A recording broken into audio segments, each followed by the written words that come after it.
Oshio. I'm not for sure if this video will be cut off in the middle or almost at the end or at the beginning, but I'm going to give her a go, okay?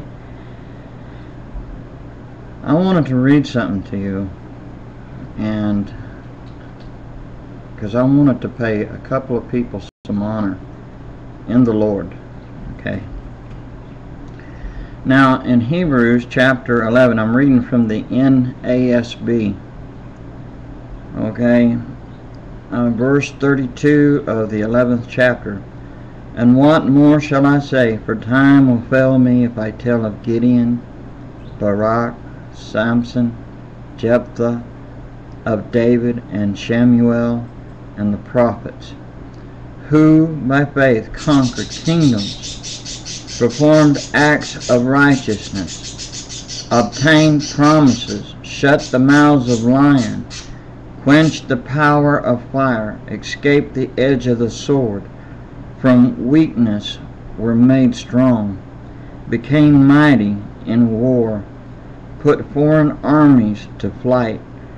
Women received back their dead by resurrection, and others were tortured, not accepting the release in order that they might obtain a better resurrection.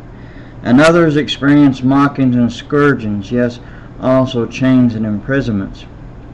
They were stoned, they were sawn in two, they were tempted, they were put to death with the sword. They went about in sheepskins and goatskins, being destitute, afflicted, ill-treated, men of whom the world was not worthy, wandering in deserts and mountains and caves and holes in the ground. And all these, having gained approval through their faith, did not receive what was promised, because God had provided something better for us, so that apart from us they should not be made perfect. And now in chapter 12, starting at verse 1, therefore, since we have so great a cloud of witnesses surrounding us, let us also lay aside every encumbrance and the sin which so easily entangles us, and let us run with endurance the race that is set before us, fixing our eyes on Jesus, the author and perfecter of faith, who for the joy set before him endured the cross, despising the shame, and has sat down at the right hand of the throne of God. For consider him who has endured such hostility by sinners against himself, so that you may not grow weary and lose heart. Oh, you know, the Bible does mention in the New Testament giving honor to whom honor is due. And I think such should be the case for godly men. We talk about heroes. You hear about heroes, people that save people and go through horrific ordeals and manage to come out so they could, you know, they put their lives down on the line. And so there's those kind of heroes, and there's heroes of the faith. A true hero will not brag on himself.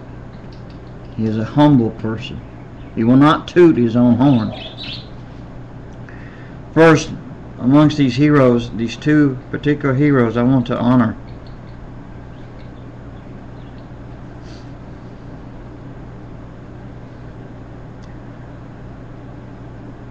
One, he's with Yeshua now.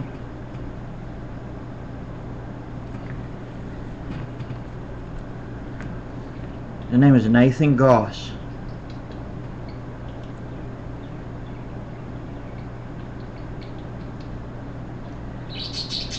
He was not able to walk like you or I. He was not able to talk like you or I. He was not able to feed himself like you or I. He was in a wheelchair. His mother, and she should be honored too, she is with Yeshua. Her name was Ethel Goss. She carried her son a lot of times. She'd take him to church. she'd pick him up, and even as a frail lady, she'd still pick her son up and put him in his wheelchair and out of his wheelchair, and she cared for him, fed him, loved him, and she always made sure he went to church. Now, I'll tell you something. Some people would have called him retarded. I kind of hate that word. I'm not making fun of him. He was crippled.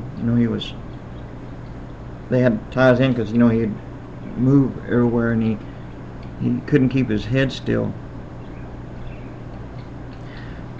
But I loved Nathan. I remember when he was baptized, he could let you know in his own ways of his wishes, and he wanted to be baptized. He was baptized.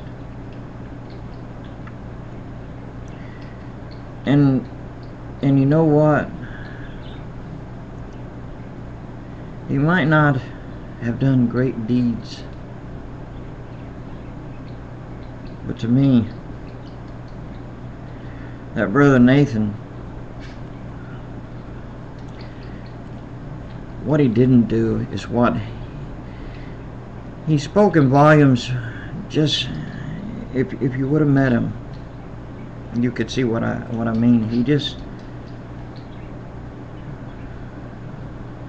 see, I know now that he can walk, he can talk, and I look forward to the day to meet him.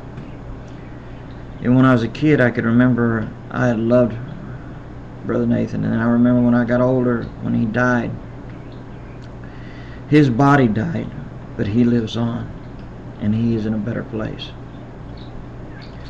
I could go on, but time permits me not. But there's one other I want to honor, and he's alive. In fact, I'm pretty sure a lot of you might not know him as in the way you know your next door neighbor, or the way you know your flesh and blood kin, but you know him.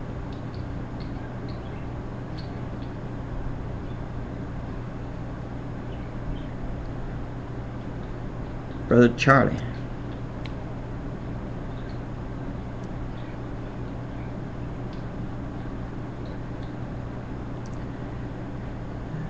Brothers and sisters, I know we all know someone who in the Lord that should be honored, but there's one particular one, this one, Brother Charlie, I believe should be honored,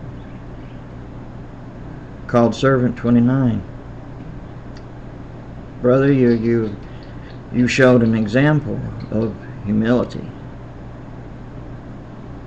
You have shown the spirit of Yeshua. And I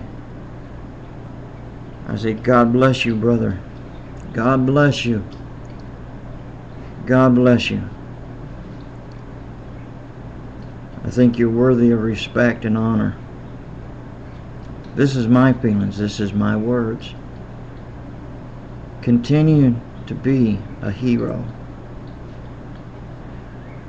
Brother Charlie. God bless you, brother. God bless you, and I hope all the brothers and sisters will also pay you that honor. You have not asked for it, but honor to whom honor is due. God bless you, brother.